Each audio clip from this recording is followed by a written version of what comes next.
Editorial de hoje, 21 de dezembro, às 3 da manhã, do jornal O Estado de São Paulo, pede o impeachment de Jair Bolsonaro. Não é que eles foram lá e protocolaram o pedido, não. Mas é muito importante isso que aconteceu. Eu vou explicar para vocês por quê. Vem comigo.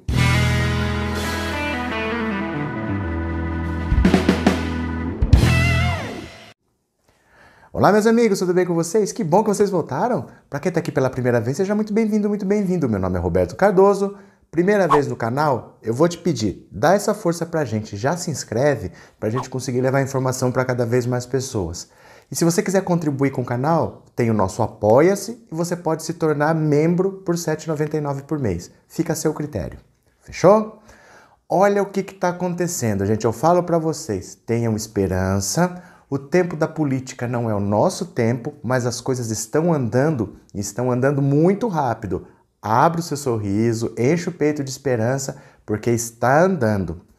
Hoje, dia 21 de dezembro, às 3 da manhã, foi publicado no site do jornal O Estado de São Paulo um editorial. O editorial é uma coluna em que o jornal publica a opinião oficial do próprio jornal. Então, o que o jornal pensa? Qual que é a opinião do jornal? Ele usa o editorial para dar opinião, a voz oficial do jornal. E hoje, o editorial do Estadão pedia o impeachment de Jair Bolsonaro por quebra de decoro. Porque nesse recente acontecimento na porta lá do Palácio da Alvorada, é sempre assim, quando ele chega, quando ele sai, tem um bando de puxa-saco ali selecionado e alguns jornalistas. Eles estão lá, o presidente passa por eles, dá uma entrevista rápida, tudo que ele fala tem o bando de puxa-saco que bate palma. Mas o jornalista está lá para fazer pergunta. E o Bolsonaro, que está extremamente pressionado por causa desse caso do Flávio Bolsonaro, deu cada patada. O jornalista pergunta uma coisa, vá perguntar para tua mãe. Sabe, coisas assim de uma grosseria que assustou até quem está acostumado com a grosseria habitual dele.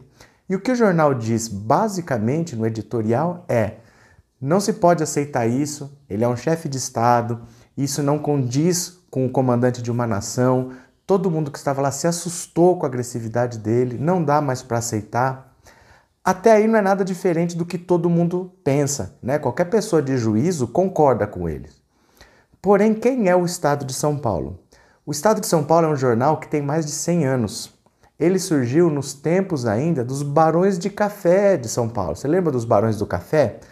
Eles mandavam na política brasileira junto com os produtores agropecuários de Minas Gerais. Vocês lembram disso da sua aula de história? Chamava Política do Café com Leite. São Paulo produzia café, Minas produzia leite. Então eles alternavam.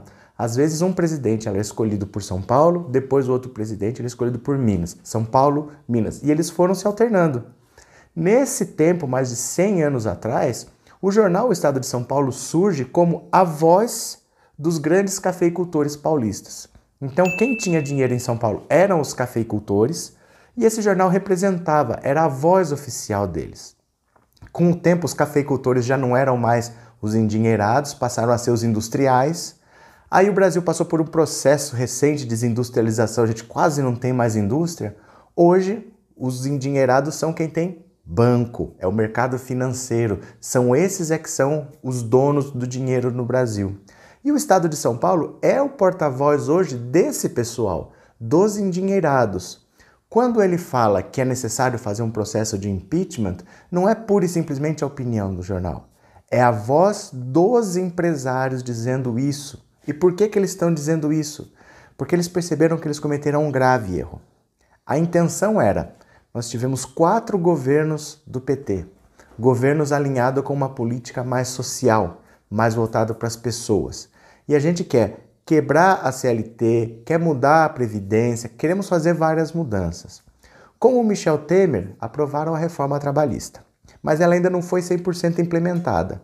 Então a gente precisava de um governo que implementasse de vez a reforma trabalhista, que fizesse a reforma da Previdência, que fizesse a reforma administrativa, porque eles precisavam do seguinte, olha, no mundo todo a taxa de juros caiu muito. Quem tem dinheiro ganha com a taxa de juros alta. E no mundo inteiro caiu. No exterior, a taxa de juros hoje é negativa. Por exemplo, é menos 1% ao ano. Você põe dinheiro lá, você põe R$ 100, no final do ano você tem 99. Ah, mas por que o cara põe dinheiro no banco então? É porque ele não põe 100 reais, o cara tem 10 bilhões de dólares, ele vai pôr embaixo do colchão? Mesmo perdendo um pouco, ele precisa guardar em algum lugar. Fica num banco e no exterior está se pagando juros negativos. Então eles sabem que o lucro de quem tem dinheiro está cada vez menor no mundo inteiro. Então o que eles precisavam? Eles precisavam de garantias aqui que mesmo esse pouco não fosse faltar. Né? Então, fosse qual fosse o governo, eles precisavam de leis que garantissem. Vai se investir menos em educação, menos em saúde, menos em assistência, menos em previdência, porque precisa com certeza ter dinheiro para pagar esses juros. Né? No exterior eles já não estão ganhando, pelo menos esse pouco aqui eles precisavam garantir. Você lembra que um dos primeiros atos do Michel Temer, quando ele entrou, foi fazer o que ele chamava de PEC do fim do mundo? Limitou os investimentos em saúde e educação por 20 anos. Quer dizer, se precisar investir mais em saúde ou em educação, não pode. Foi feita uma lei, uma emenda à Constituição, está na Constituição, foi limitado por 20 anos. Por que isso? Para o Estado gastar cada vez menos e sempre ter dinheiro para no quinto dia útil pagar o contra-cheque lá do empresário, vamos dizer assim. É para isso. A reforma da Previdência é a mesma coisa, para o governo gastar o menos possível com a Previdência e sempre ter dinheiro para pagar os empresários. Então era disso que eles precisavam. E o Bolsonaro topou. Ele topou porque, olha a história do Bolsonaro. Se você vê discursos mais antigos, ele nunca teve discurso neoliberal. Ele nunca falou em privatização, por exemplo. Você vê ele falando, por exemplo, atacando o Fernando Henrique e elogiando o Chávez da Venezuela. Ele achava que o Chávez era um nacionalista porque nacionalizou o petróleo, enquanto o Fernando Henrique estava vendendo tudo. Ele falava em fuzilar o Fernando Henrique, vocês lembram disso? A visão dele de Estado, do Bolsonaro, é uma visão dos anos 60. Empresário ganhando dinheiro, mas Estado forte. O neoliberalismo não, é Estado mínimo. Ele nunca foi a favor do Estado mínimo, mas ele aceitou porque ele teria o apoio dos empresários para ser presidente. Então, tudo que os empresários precisavam é alguém com alguma habilidade política para aprovar as reformas. E o Bolsonaro não consegue fazer isso, por causa dessa truculência dele. Essas patadas que ele deu nessas pessoas, que ele deu naquele jornalista que está lá, ele dá em deputado, ele dá em ministro, ele dá em senador, em quem tiver na frente dele. Ele não tem o apoio de ninguém. Hoje, ele não consegue aprovar nada. Você entende? Ele não consegue passar, por exemplo, ele fez uma medida provisória lá acabando com o seguro-DPVAT, derrubaram. Tudo que ele tenta aprovar é negado. Tudo que o Congresso faz, ele veta, derruba o veto dele. Ele não consegue mais governar. Então, esse discurso dele, extremamente agressivo, extremamente enfalhado, é uma medida, assim, vamos dizer, é um pretexto. O que eles querem é tirar o Bolsonaro de lá porque nós já cansamos. Não dá, nós estamos perdendo dinheiro. O Mourão é um cara mais sensato, não é do bem. O Mourão não é um cara do bem, mas é um cara que não faz essas maluquices que ele faz. Então, eles já viram que cometeram um erro. Eles acharam que daria para domar o Bolsonaro. Que ele tinha aquele discurso, que é agressivo, que falava, mas que lá eles conseguiriam domar ele. E perceberam que não tem como domar o Bolsonaro, que ele é impossível de se controlar. E desse jeito ele não consegue aprovar as reformas que os empresários querem. Isso quer dizer o seguinte, eles devem realmente fazer o impeachment do Bolsonaro assim que der. O Estadão já deu o pontapé inicial, já jogou no ventilador. A partir daí a mídia começa a vir atrás e começa a atacar fogo na população, impeachment, impeachment, impeachment, e o Congresso não tem muito o que fazer. O Congresso vai lá, ano que vem é ano eleitoral, não querem ir contra a população, vão lá e aprovam. É pra gente ficar feliz? Olha, eu já disse para vocês, se tiver o partido do inferno e o Bolsonaro, eu voto no capeta. Né? Porque é uma questão de princípios. Não é simplesmente a posição política dele, não é porque ele é de direita. É porque ele, como ser humano, ele não é uma boa pessoa. Ele jamais poderia estar onde está. Nem só pela incompetência, mas pelos valores que ele defende, por quem são os ídolos dele, pelo passado que ele defende, sabe? Isso é inaceitável para mim.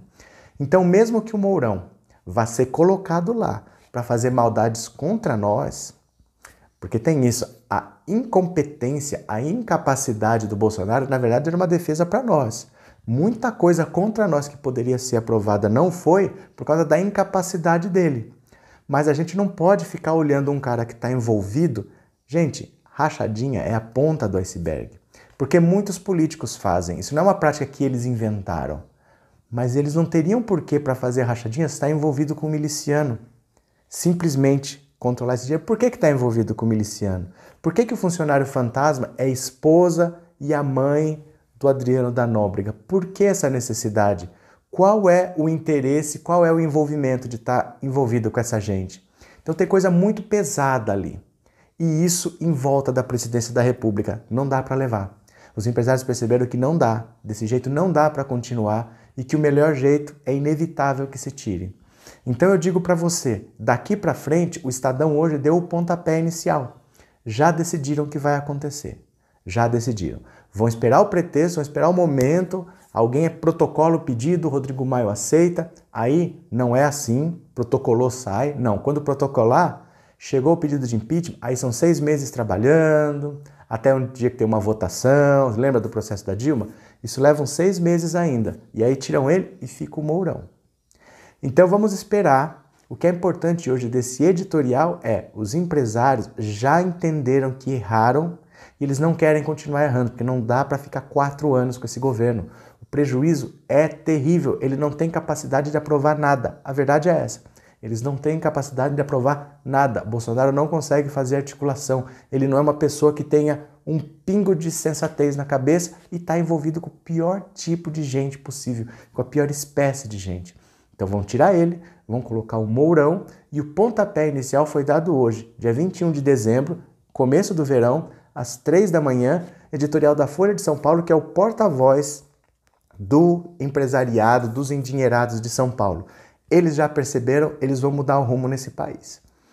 Infelizmente o motivo não é muito nobre, né? Porque o que eles querem é ganhar dinheiro. Mas a gente aprende a votar ou a gente tem que arcar com essas consequências, porque agora quem tem capacidade de tirar eles são lá. O povão vai para onde a mídia aponta. Mas foi dado o pontapé inicial hoje. Vocês aguardem mudanças. Não é para a semana que vem, mas aguardem mudanças. Fechou? Então era isso, um grande abraço para vocês e eu já fui.